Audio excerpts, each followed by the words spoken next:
I just got back from Podcast Movement a couple of weeks ago, and the thing that everyone was talking about was video podcasts. Video podcasts. You need to be on video. Should you be on video? Get your podcast on YouTube. And if you listen to the episode right before this one, then you know that video podcasts are not for everyone. And you also know that video podcasts are not the only way to get your show discovered. And that's a good thing. There are many, many paths to podcast discoverability. So if you don't want to be on video, great. This is going to be the episode for you. And if you want your podcast to get discovered by new people, well, there's 3 things that you're going to need first. And in this episode, we're going to break down what they are and why they matter now more than ever. Welcome to Insider Secrets to a Top 100 podcast. I'm your host, Courtney Elmer. Let's make your business binge-worthy. So during the Podcast Movement Conference in DC, I had the opportunity to talk with a lot of people, both on the industry side and on the podcasting side, people who work in the podcasting industry and people who actually podcast. And the more conversations I had, the more I began to notice this one common theme emerging. And this was the takeaway that I walked away with from this entire week, immersing myself in all things podcasting. And it's that podcasting is not rocket science. There is no secret sauce. Podcasting experts like myself, we are not gatekeeping some secret growth strategy. In fact, the opposite. I am saying exactly what you need to understand if you want to be a top podcaster. And it's this. It's that podcasting takes work. It takes a level of commitment that most people aren't willing to commit to, that most people don't want to commit to. And if you're someone who doesn't have that level of commitment or you don't want that level of commitment, podcasting is not going to be for you. And that's okay. There are many other paths that you can go out there and grow an audience with. But if you do have that level of commitment, then great, because the rest of what we cover inside this episode is going to be totally relevant for you. And if you're listening right now and you're not sure if you have that level of commitment, maybe you want that level of commitment, but you're like, oh, what exactly am I committing to? And this level of commitment that I'm talking about, what is that? What can we break that down? Can we get a definition of what is this level of commitment? What's it going to take? Then keep listening so you can find out if you have what it takes to become a top podcast host. Because the one thing that we know to be true in the podcasting space right now and going forward over the next year, 2 year, 3 years, 5 years, is that the landscape is becoming increasingly crowded and it's going to become more increasingly crowded. And so that's the number one question on everyone's minds is, how do I stand out? How do I get noticed? How do I get listeners to find and listen to my podcast? Because the reality is it's way harder to do that than it used to be. 10 years ago, you could start a podcast on just about any general interest topic.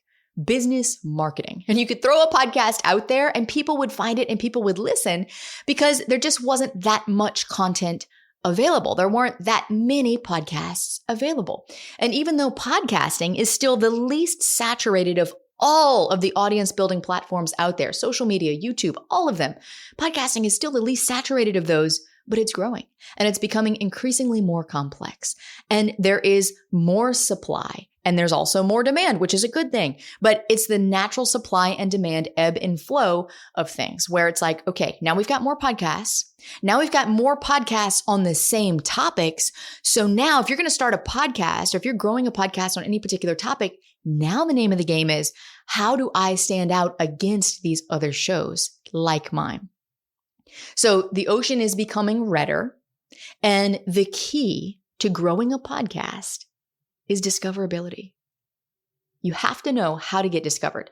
And the good news is there are many, many paths to discoverability. We're going to break down 3 of them here inside this episode. And whether you're looking to start a podcast or if you've been podcasting for any length of time, I know you're going to love number 3 especially because it is a podcast growth metric that very few people are talking about.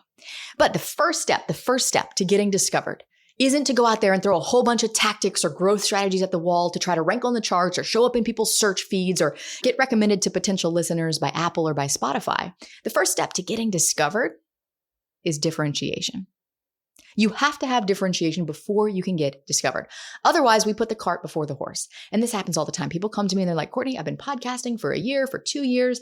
I'm getting 30, 50 downloads an episode. I'm getting 100, 200 downloads an episode, but I want more. I want to grow. And no matter what level that they are in podcasting, no matter how many downloads they're getting per episode, they always want more. And so they're like, okay, I've got the basics mastered. I know what I'm doing. I feel like I have a good system down. I feel like I know what I'm talking about. I've been doing this for a while. What do I need to do to grow? And I'm like, okay, here's the thing. We could go out there and we can put all these growth strategies in place. But unless we do a deep dive to know with certainty, without a shred of doubt, that you have the right positioning and the right differentiation from the other podcasts out there like yours, then guess what? You're going to have attrition because people are going to find your podcast and they're not going to convert to listening. It's no different than going out and growing an email list where you can go out there and you could run ads and you could create new lead magnets and you can share on social media. You can do all these things to try to get new people onto your list. But if people are unsubscribing just as quickly as they're subscribing, how are you going to grow? So the number one takeaway here for you is that positioning and messaging matter more than ever because positioning and messaging create differentiation. And the bigger question to ask is, how do I know if I have differentiation? And this is such an important question, whether you are in the planning stages of your podcast or you're in the podcasting stages of your podcast. And the way that you differentiate a show is with something I call a convincing core concept. Marketing for online business, not a convincing core concept. Money mindset, not a convincing core concept. Mental, spiritual, and physical health for men who want to become the best version of themselves, not a convincing core concept. Or what about a podcast for moms of school-age children who want to feel calmer, who want to feel less overwhelmed, who want to feel more in control as a parent without being controlling? Cool, but not a convincing core concept. These are all threads to pull, sure. But here's what a convincing core concept is. A convincing core concept is an idea that is compelling and clear in a way that persuades or influences others to take action unconsciously without thinking about it. This is the key. People are not going to sit there and logically analyze, oh my gosh, you've got the most beautiful cover art. Therefore, I am going to click through and see what your podcast is all about. No, it is about having the right messaging and positioning so that people naturally are clicking. They're clicking through, they're reading, they're clicking play, they're listening, they're coming back for more, and they don't even know why they're doing it. Because you're that clear, you're that compelling, and you are persuading them to action with every single episode.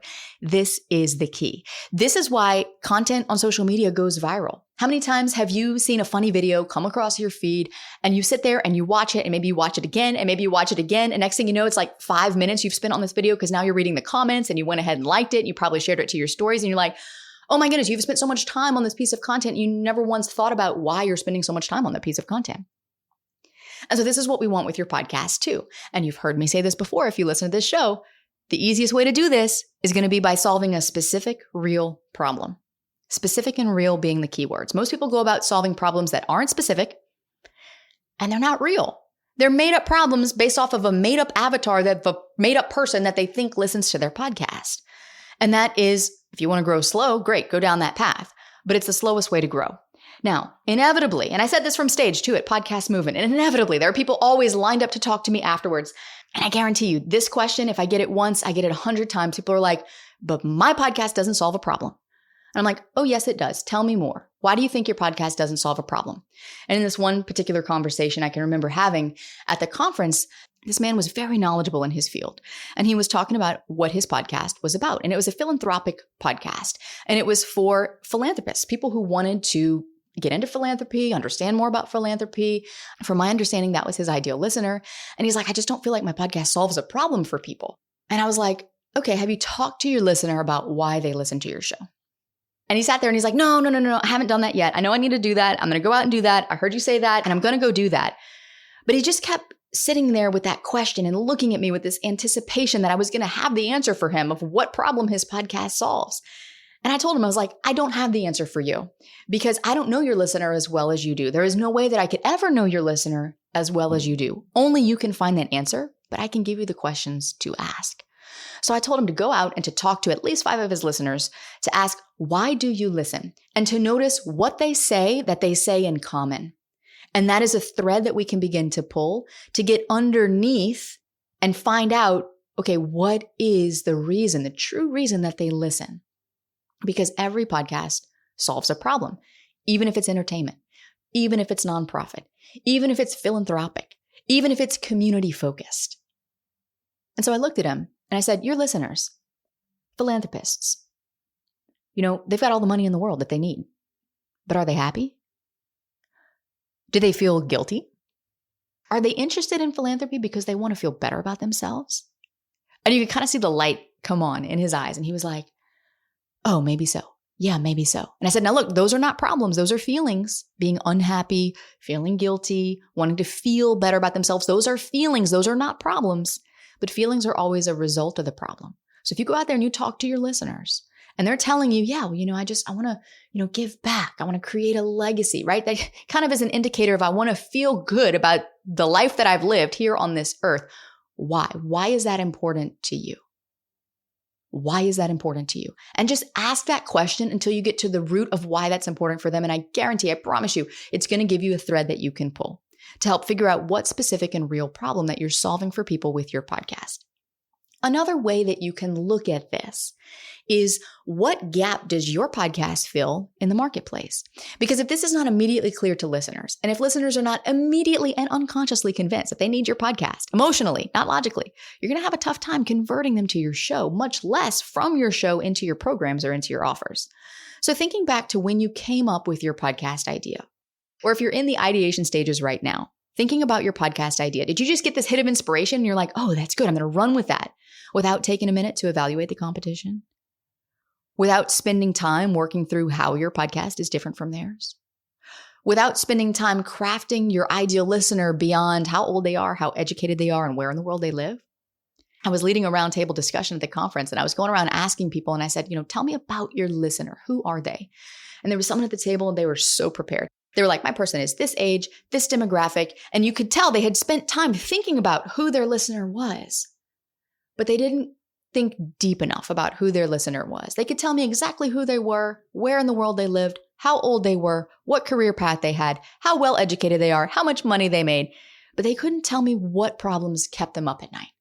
They couldn't tell me what beliefs were keeping them from getting the results that they were looking for and looking for information for to help them achieve. And therefore, why they're looking for podcasts in the first place. So without clarity on your show's true hook, the way that you're different from every other show out there talking about something similar to you, it's going to be very hard to get listeners choosing your show. Think about it like this. You go on Amazon. You're looking at two products. They are identical other than the seller. Maybe they're a couple dollars difference in price. Which one are you going to buy? You're going to scroll down to the reviews and you're going to look and see which one has more reviews. And the one that you're going to buy, and in buy, I mean trust more, is the one with more reviews. Even if that product is a couple dollars more, you would pay that couple dollars more for that product because it seems more trustworthy because it has more reviews. So we can tie this back to podcasting. If a potential listener is looking at podcasts and to them, they don't know that your methodology is different from Joe Smith down the street who's teaching something similar on the surface. You're both teaching business marketing. You're both teaching real estate. You're both teaching podcasting. How are you communicating that your show is different? If you're not doing that through your messaging and positioning of the show, they're going to scroll down to the reviews. And guess which one they're going to listen to? The podcast with 1,000 reviews, not the one with 100. Or the podcast with 100 reviews, not the one with 10. So if you're not dialing in your messaging and your positioning and you haven't done this for your show, you are putting your podcast at risk because you are making your podcast a commodity. So the key takeaway for you here is I want you to do your homework. Go to your app, whatever app you listen to, go to Apple, go to Spotify, go bonus points if you do both. Search the keyword that your podcast is related to, your topic. Look at the shows that come up. For me, I did this when rebranding to a podcasting podcast. Before we rebranded, I literally evaluated every single show about podcasting. I looked at their strengths. I looked at their weaknesses. I didn't just look at were they active or not active. If they weren't active, I really paid attention to what were they good at and what were they not good at. Looked at what they did well. I looked at what I thought as a potential user or listener that they could improve on. And this will help you identify what gap that you can fill, and more importantly, what gap that only you can fill. Because now we have a real thread to pull that we can begin to build your podcast messaging and positioning strategy around. So that's key takeaway number one, and that is thing number one that you're going to need if you want to get discovered.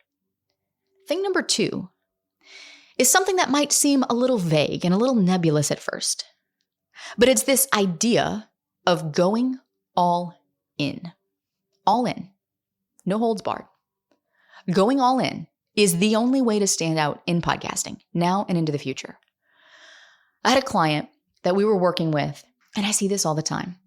People want the fame. They want the success. They want the recognition. They want the bragging rights of being a top podcaster. And if you're listening right now and you're like, no, that's not me, I promise you, it is you to some degree, because guess what? We're humans and we have an ego. And so if you put in all this hard work and time, energy, and effort into your podcast and you're not getting a result from it, are you going to feel excited about that? Or are you going to feel frustrated, annoyed, and disappointed by that? Probably the latter. We had a client who was experiencing this. She had launched her podcast a couple of years ago with great results, but she stopped podcasting and she wanted to relaunch her podcast. We needed to rebrand it. So we went through the whole process and she came so close to breaking the top 100. Quite honestly, she was maybe 100 downloads off. And she was so frustrated about that because she was like, I put in so much time, so much energy, so much work. And if people aren't listening, like, what's the point? And I said, so the numbers really matter to you, huh? She's like, no, the numbers don't matter to me. And then proceeded to tell me how much the numbers mattered to her. And I said, here's the thing. Until you commit to going all in, the numbers are not going to be there. Going all in isn't about being fully committed to the idea of being a top podcaster, which a lot of people are committed to the idea of that. Going all in is being fully committed to doing whatever it takes to become a top podcaster, which means showing up without reservation. Yes, showing up consistently, but more importantly, showing up strategically. And not enough podcasters understand this. And this is a problem. This is an industry-wide systemic problem. Because when it comes down to actually going all in, what does this mean? It means you have to get razor sharp on your message. It means you have to open yourself up to rejection. It means you have to be willing to do whatever it takes to serve your listeners first, not serve your ego. And it means holding nothing back. It means not putting out this idea or this persona of yourself as this highly successful person who now has a great podcast. It means being you. And I know that sounds like the most generic advice ever. Be you, be authentic. We hear it all the time. Be genuine, be real. But are we really doing that? I'll be the first to tell you, for many years of my podcast, especially in the early days, I wasn't doing that. I had so much self-doubt. So I tried to sound smart. I tried to sound like I knew what I was talking about. But most days it was a lot of fluff. It was a lot of words. Don't go back and listen to old episodes because I will be very embarrassed. But if you do, then you will, chances are, see the difference that going all in can make. Because again, I know this is a vague concept, but what does it mean to go all in? But you can tell as a listener, the hosts who do. They're the people you look forward to listening to. They're the people in your feed. They're the people whose shows you share with others and tell your friends about. Because there's some sort of ineffable quality there that holds your attention. So if you don't have a podcast yet, this is the question. This is the question you have to ask. Can you honestly say you are willing to do this? To go all in? To open yourself up to rejection and to do whatever it takes to serve your listeners first? If the answer is yes, then great. You have a shot at having a successful podcast. If you have a podcast that's not growing, can you honestly say that you're doing this? If the answer is no, or if the answer is, well, sometimes, then it's time to reevaluate, because it's not about kind of sort of showing up. It's about being all in all the time. So my question here for you to walk away with from this episode and reflect on is, what's keeping you from going all in? What are you afraid of if you go all in? When you show up that transparently, when that fourth wall is gone? Because until you're aware of what's keeping you from going all in, you're not going to be able to move through it. And until you move through it, you're not going to be able to grow, whether that be your podcast, your business, or any other aspect of your life that you're trying to grow. Because if you're not all in, you're not going to stand out. But the ones who do, who fully commit, are going to be the ones who get noticed. So what does that full commitment look like for you? That's takeaway number 2. And takeaway number 3, this is the metric that I told you about that you're going to love. It's also going to probably make you mad at first because you're going to be like, well, how do I do that? How do I hack this metric? And the metric that you want to be looking at for podcast growth is, yes, retention, yes, consumption, yes, playthroughs. Those things are important. But the number one metric, if you want to get discovered and get on the charts and rank consistently, is new daily subscribers. New daily followers, I should say, because now in Apple Podcast land, subscribers means a purchase. That's not what I'm implying here. What I mean is new people following your show daily. Because the key to discoverability is twofold. It's attraction It's attracting listeners to your show, and it's retention. It's keeping them listening. And there's lots of talk out there about retention, about what stats you should be looking at, consumption metrics, evaluating the number of impressions your podcast gets versus playthroughs, the number of people who are listening at the beginning versus at the end, the percentage of drop-off that you have in the course of every episode. You can get really granular with this data. But this is a metric that is worth paying more attention to, new daily followers, because this is the metric that directly impacts your show's ability to get on the charts beyond an initial launch or relaunch of your podcast. This is going to be the metric that keeps you on the charts. So my question to you is, what are you doing on a daily basis to drive new traffic to your podcast? If your answer is, well, I'm publishing episodes every week and I'm doing SEO and my content's really good and I'm sharing it on social media and hope, people are going to find it, like it's going to grow. I'm guesting on other podcasts. These are not acceptable answers. Why? Because I want to know, what specific action are you taking every day to get your show in front of new listeners? I know some podcast hosts who spend an hour a day hanging out in groups on Facebook or LinkedIn or wherever they're finding these groups, Reddit threads, Quora, groups that are relevant to their niche, answering questions, being genuinely helpful. I know other podcast hosts who send 2,500 DMs a day on LinkedIn, cold outreach campaigns based on the interest that person has shown based on activity that they've taken, and matching that interest saying, hey, I noticed you just registered for such and such event. And in fact, I just interviewed so-and-so on my podcast. I think you might really enjoy this conversation given the fact that you are interested in this topic. Now, when you hear that, you're probably like, oh my gosh, there's no way. There's no 2,500 DMs a day. Are you kidding me? No, it's not going to be sustainable for most people, especially if you're running a business. But instead of being like, oh my gosh, there's no way I can do that, I'm doomed, my podcast is doomed, flip that to, what can you do? Can you spend 10 minutes a day looking in groups and commenting, asking permission to share relevant episodes, sharing that link to your episodes in the DMs, and starting those conversations with people? Maybe you can't reach 2,500 people a day, but can you set a goal to reach one new person every day with your podcast and start there? And what resources do you have, team, time, talent, to help you do it? This goes back to being willing to do whatever it takes and willing to do what most people aren't willing to do to grow your show and to get discovered. So again, podcasting is not rocket science. There is no new secret sauce or strategy that you're missing out on. You're on the right track. What you might be missing is evaluating how specifically your podcast stacks against others and the messaging and positioning of your show that will ultimately attract and keep new listeners listening. And maybe you need to evaluate your level of commitment. How truly committed are you to growing this podcast? Because it's not going to happen on its own. It's not just going to happen. And if you are truly committed, well, then what action are you willing to take today and tomorrow and the day after that and the day after that and the week after that and the month after that to get your show in front of one new listener every day? Not posting on social media, hoping people see it. What specific action are you taking? Because that's ultimately what it comes down to. Do we have the right messaging to attract listeners and to keep them listening? Are we committed to the process, not the results? And are we willing to take daily specific action to get our show in front of new listeners so that we can get discovered, so that we can build traction, so that we can have that top podcast, that high converting podcast that you dream of? So no matter where you are on your podcasting journey, if you found this episode to be helpful, I would love it if you would leave a review and let me know. And then don't go anywhere, because in the next episode, we're going to talk about why it might not take as many downloads as you think to rank on the podcasting charts, and how to leverage the audience you already have in order to do it.